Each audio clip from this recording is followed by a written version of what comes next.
अनेक वर्षे पाय सुजणे त्रस्त असलेली व्यक्ती उपचारापूर्वी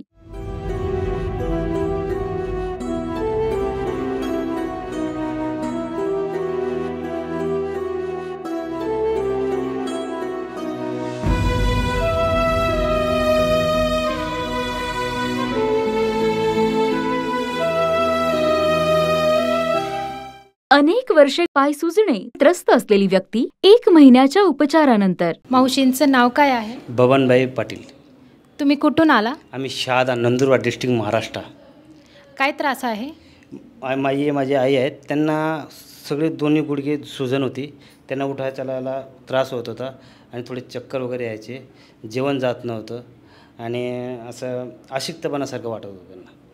मग आम्ही भरपूर इकडे तिकडे डॉक्टर फिरलो, दवा पाणी केली, पण आम्ही एक दिवशी असं जेवण करत असताना आम्हाला टी व्हीला ॲड आली तर आम्ही 2-4 दिवस विचार केला पहिले की आम्ही बरेच आयुर्वेदिक पण करून बघितलं होतं, पण आम्हाला काय रिझल्ट भेटत नव्हता। मग आम्ही विचार केला दोघं भावांनी वडिलांनी की एवढे आपण गेल्या की एकदा आपण ट्राय करून बघू।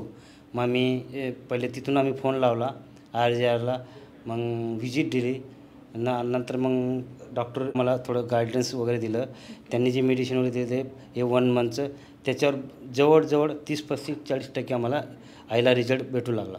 त्याच्यात चक्कर येणं बंद झालं, भूक वाढली, जेवण जायला लागलं आणि जे मुवमेंट जे बस असं उठायला जे होत होते ते आता आई खाली होऊन असं उचलायला लागली। ह्याच्या अगोदर कुठे ट्रीटमेंट घेतली होती का? ट्रीटमेंट केली होती आम्ही। तिकडे काय फरक पडला का? काहीच नाही, म्हणजे 0.0%। RJRमध्ये 1 महिन्याची ट्रीटमेंट घेतल्यानंतर किती फरक पडला आहे आता? बराचपैकी फरक पडलेला आहे आम्हाला। आई आपोआप मुवमेंट करते, उठते, म्हणजे आमच्या हिशोबाने आम्हाला बराच फरक दिसतोय आणि RJR कोपरखैरण्याचे पण आभार मानतो। धन्यवाद।